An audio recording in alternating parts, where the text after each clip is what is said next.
So, hello guys, welcome back to my YouTube channel. My name is Ruth, and this is Raising Kids in Real Time Unfiltered. In my previous video, where I spoke about pregnancy and the challenges women face during pregnancy, I promised to bring in a guest to come and share her experience of pregnancy, especially living abroad. So, today I have my special guest here, my very beautiful special guest, and her name is Cynthia. Hello, Cynthia. Thanks for joining us. Hi. Thank you so much for having me.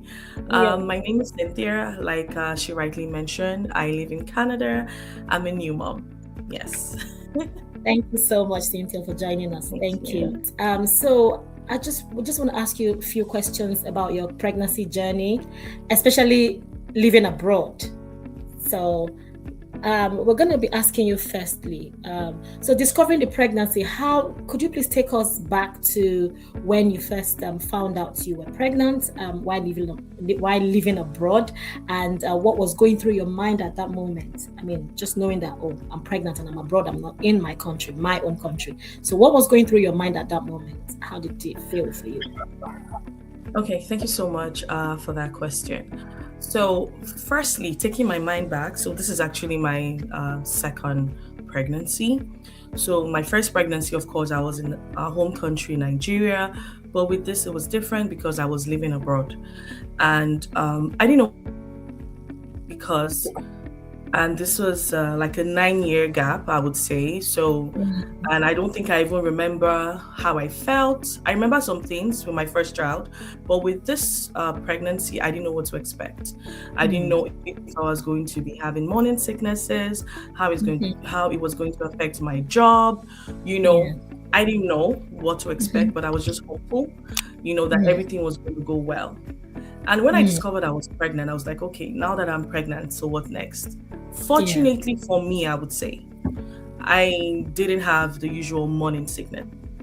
Okay. I was fine. So I wasn't throwing up, I wasn't having, this fatigue or things like that. So I was able to actually walk, to go on with my normal life, as it were. So I know that occasionally I'll have headaches here and there. So that was always happening. And that also happened with my first. With my first, it was no pregnancy, no morning sickness, everything was just going fine. And like I mentioned, I said, this is my experience, okay? Now, what was different for this pregnancy was the fact that I couldn't eat the things I made. Like, so usually when I cook, I can't really eat what I cook, so I had a dislike for chicken. I had a dislike for meat. The only thing that was just comfortable for me eating would be fish or eggs. And I also noticed that I usually would have a small portion of food. I craved a lot of spicy food. If this food isn't spicy, I'm unable to eat it, So those were the things like I noticed with pregnancy. As the pregnancy progressed, I just knew that I couldn't eat a lot of things, So things that I would normally gravitate towards, I couldn't stand it.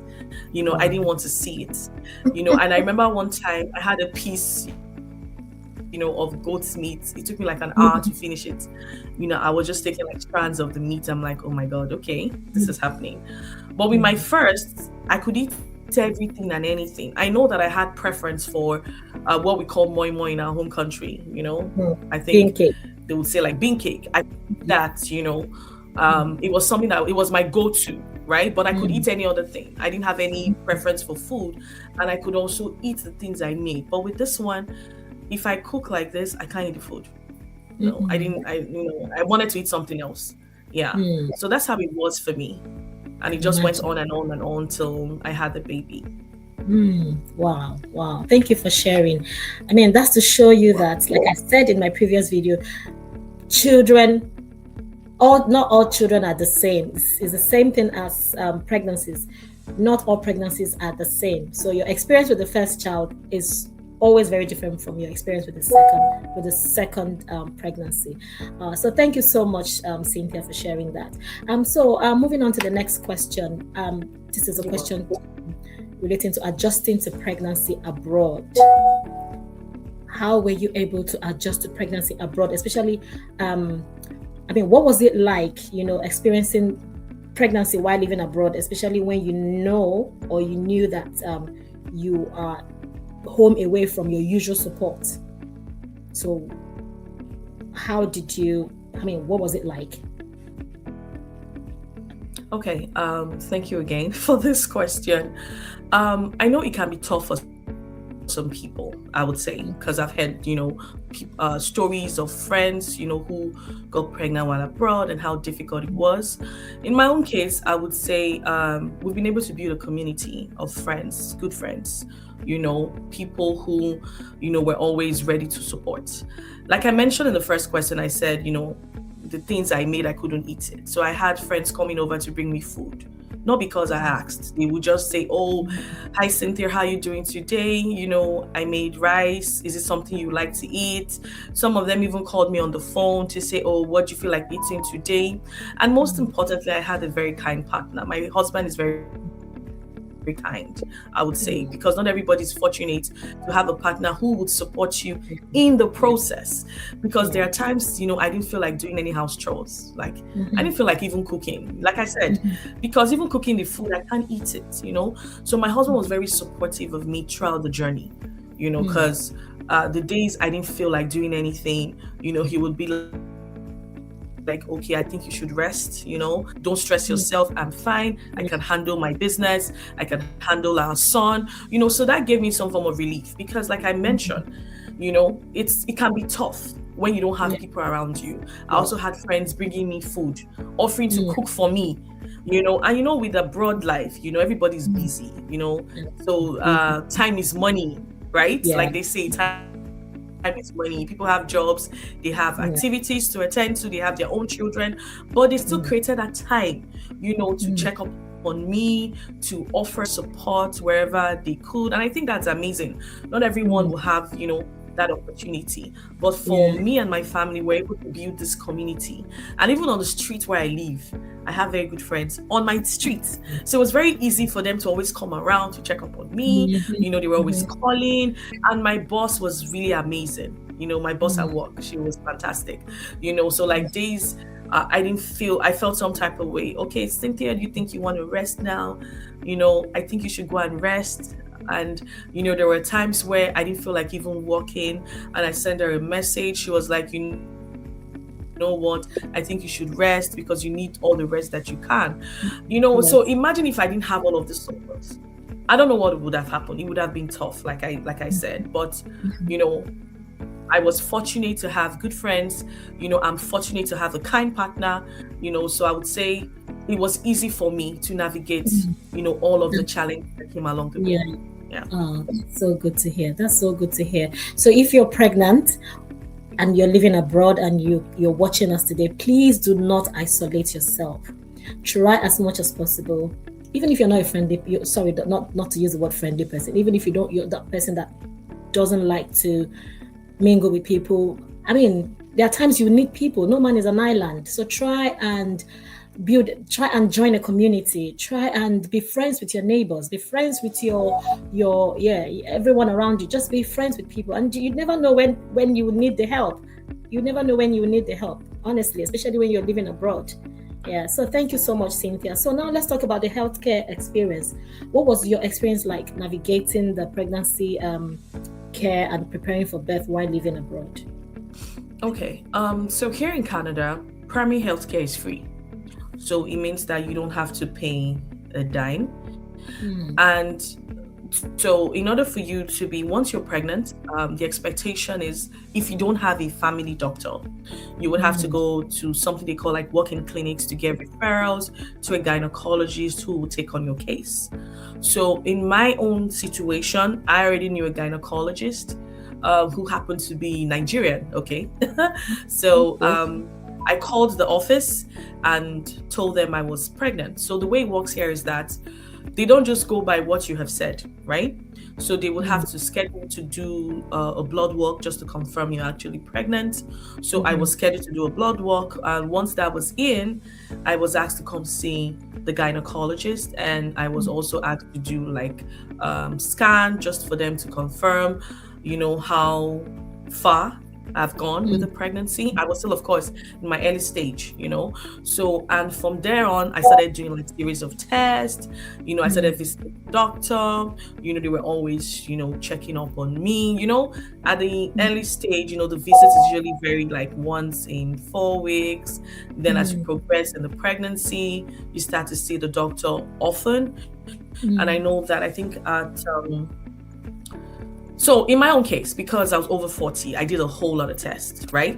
So they had to do some tests just to check to make sure, oh, okay, the pregnancy was in good condition, and I think at 20 weeks, they needed to check if I had, gestational diabetes, to check for gestational hypertension. Unfortunately, I didn't have any of those, so the doctor was very hands-on. The hospital, like I said, healthcare is free. So because I already had like a gynecologist who was always referring me to do this and do that, it was very, so once you are a permanent resident or you're a student, you would have access to healthcare, primary healthcare. Yes. So it's not a problem at all. Once you are legal in the country, you're a PRO or you are a student, you have access to primary care. That's how it works here in Canada. Yes. That's good. That's good. Thank you so much, Cynthia. Thank you very much. Okay, so like I said in the previous video, pregnancy is often presented to us as this very beautiful, journey. So I was going to ask you now. So now we're talking about expectations versus reality. Before becoming pregnant, what were your? I'm asking the question now about your first pregnancy, not the second one now. Before you became pregnant in general, what were your expectations about pregnancy and childbirth, and how did the reality compare to what you imagined? Oh my goodness.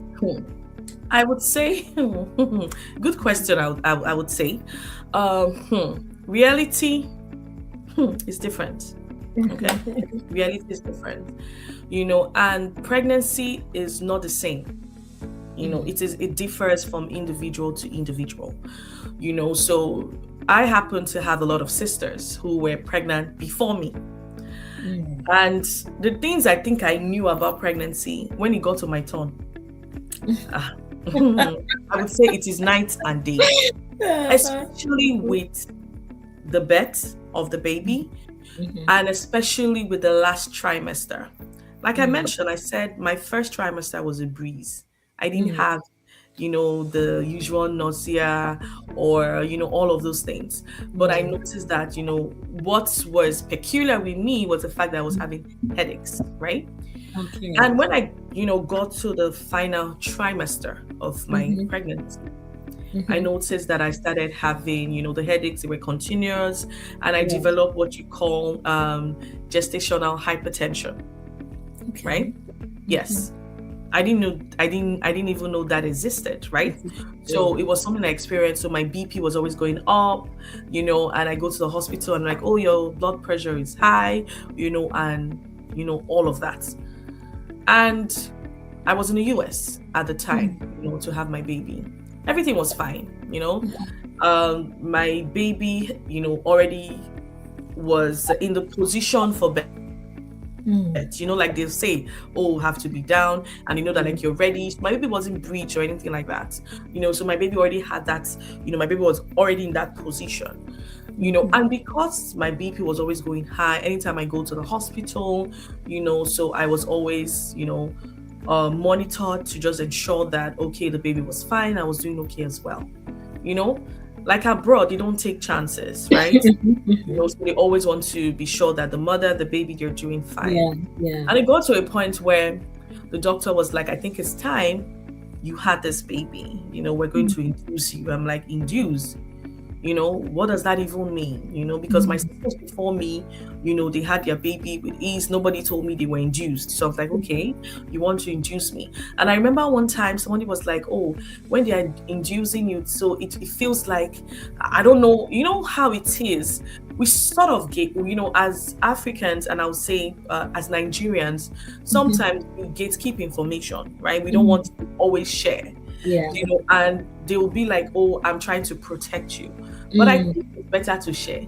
It's always to manage your expectations, so to know what to expect. Yeah. So I didn't know what to expect with the having to be induced. Yeah. And when I was induced, boy oh boy, it was for lack of a better word, it was a crazy experience. The pain is second to none. Oh. I don't even advise it. That's aside from labor pain. Aside from labor pain, I'm saying this pain, because there's this injection they will give to you, and because they're trying to force labor now, right? They're trying to make, so it's not happening naturally now. They're trying to force it because, like I said, they're trying to, ensure that you and the baby you're doing all right. So they're forcing labor, It was painful. At some point, I remember telling the nurse that, is there something that you can give me, that will stop this pain? Because, especially when the contraction now started, it was something else. They would break the water for you. It wasn't funny. The whole process wasn't funny, and then again, labor started, I was now going through that pain. At some point, I requested for epidural because I'm like, no, I am not going to go through this pain, because my threshold for pain is like this. I'm like, no, I can't, so there's nothing like being a strong woman here. I am strong, but this wasn't a case of being strong. It was a case of I couldn't just take the pain, and after going through all of this experience, I ended up having a C-section. So after going through all of this experience, I ended up having a C-section, and I was like, oh my goodness, if I had known, I probably would have opted for a CS. So why did I go through the pain? It's not something, I don't want to relive that experience at all. But that was what happened in my own case. After going through all of this pain, and then the doctor tells you, we have to do an emergency CS. And I'm like, huh? So I had to go through the CS. The procedure was pretty quick, I would say. The next thing I knew, the baby was out. And the next thing I knew, I was already moved to the recovery ward. And abroad, there was something I noticed, because after a while, because they would make sure that, your organs are fine, they're coming to check up on you. And the next thing, the nurse was like, I'd like you to stand up. I'm like, you said stand up? This was hours later, still on the same day, because I had my son quite early in the morning, right? So still on the same day, some hours later, they were like, you have to stand up. We want you to walk. I'm like, huh? Oh. Yeah. And I stood up, and the nurse held me. With the nurse's support, I was able to stand. Yeah, but where was that? Sorry if I may ask, where was that? Why did they have to make it hours after surgery? Quicken recovery. Okay? I think it's to quicken recovery. Sorry, you were breaking up a bit. Sorry, you were breaking up a bit. Okay. It's to what? Okay. I said it's to quicken recovery, just to know that you're fine. Okay. Because you have just gone through a procedure. They want to know that you're doing okay. Oh, I see. So I was asked to stand, and I didn't just stand, I was asked to walk. And after which, I was taken back to rest. And I was discharged the next day. I was asked to go home the next day. Wow. And I know that as at the time in Nigeria, I don't know what it is now. So it's possible that things are changing, but back then in Nigeria, people who had CS in Nigeria will have to stay for a couple of days. But I was asked to go home the next day.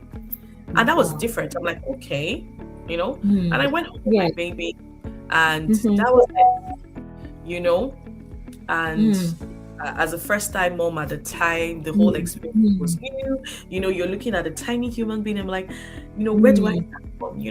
I was with my husband's auntie at the time, so it was kind of easy. I had help from church. People coming to help me bathe the baby. So it was a new experience. I didn't know what to expect. And another thing, I don't know, maybe we'll get there at the point of this interview, but I didn't know what was waiting for me, in terms of lactation and all of that. No, I didn't know what was waiting for me. Guys, surprises no one told us about. Surprises, like I said, people don't, Yes, they just see all of these things in bits and pieces.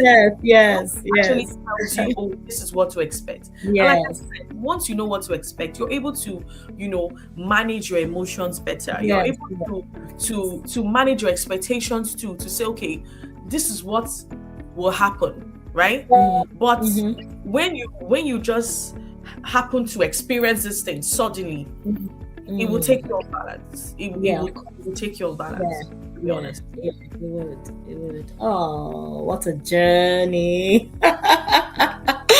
I'm Oh, laughing now because this is years after, but it wasn't funny at the time, to be yeah, honest. I know. I'm sure when you look at your babies now, you're like, did I really go through all that for you guys? Oh, Yeah. just thank God. Thank God. I Thank God thank you God. I thank God. And it's actually worth it. Okay. So yeah. this is not to make anybody scared. It's No, actually no, no, no. The video is this interview is not to scare anyone. No, no, no. It's just to share our experiences. That's all. So you know what to expect. Not everyone would experience this same thing that we are talking about today, but it's just for you to have an idea of what pregnancy, an idea of what people have gone through in pregnancy. Yeah, so it's not to scare you or anything. Thank you so much, Cynthia. Thank you. So one more question for you.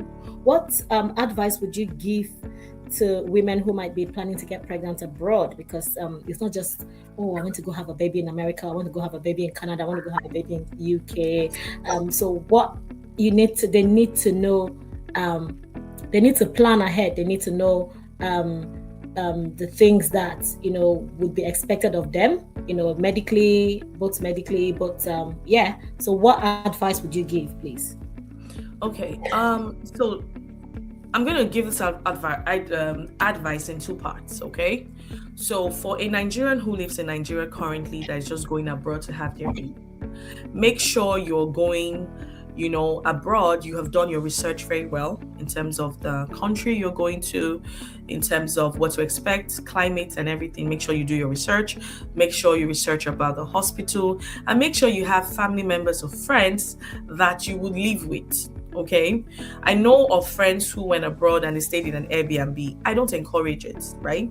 My advice would be look for a friend or look for a family member in that city you intend to have the baby.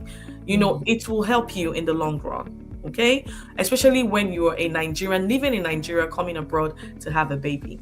Now, the second part of that question, if you currently live abroad, and you're looking to get pregnant, you mentioned isolation. This is not the time to isolate yourself, because I know as immigrants, you move into a new country, we always have these things, especially with Nigerians. I don't want to mingle with Nigerians. I don't want to, have. Yes. I get it. I understand it. But then again, no man is an island. You need to build a community. One, belong to a church, belong to a group, make friends. Don't say, oh, I don't feel like talking to this person, right? I don't feel like smiling with this person, because you never know. And when it has to do with your pregnancy, you will need all these people, even if, you have a parent who's coming to support you, or you have a sister who's coming to support you when you give birth. But while on the pregnancy journey, you need people along the way. Before the family members will come and give you that support, you need that friend, that you can always call, you need that neighbor that you can always reach out to just in case, and also if you're abroad and you have a partner, make sure your partner is kind, because some people are not kind. A woman who is pregnant is dealing with a lot of emotions, right? So there are days you are happy, there are days you are sad, there are days you don't even know what's doing you. For lack of a better word, you don't know where to place your emotions. You need a partner who is kind, who's understanding. Not somebody who expects you, to still be doing certain things, knowing fully well that you're in a state where you're neither here nor there. You're carrying a child, right? There's a human being growing inside of you. So make sure you have a partner who's understanding, not a partner who will subject you, into doing things you don't feel like doing. I've heard stories where people don't like the color of the paint in their house when they're pregnant. It causes nausea. Like the way the furniture is, a whole lot of things. Because the pregnancy journey, it is different, right?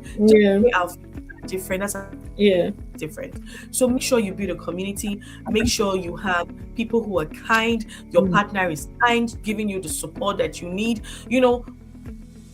With all of these things I've mentioned, it will be easy for you to cope. It might not be 100%, like I said, but it will be easy for you to cope, because getting help abroad is tough. It's not like back home where you can easily get help. You can hire nannies left, right, and center. Here it's a cost center, I would say. It's expensive, to get help, right? So to make it easy for you, just try to build a community. The church you attend, the local church you attend, don't be that person that is unapproachable.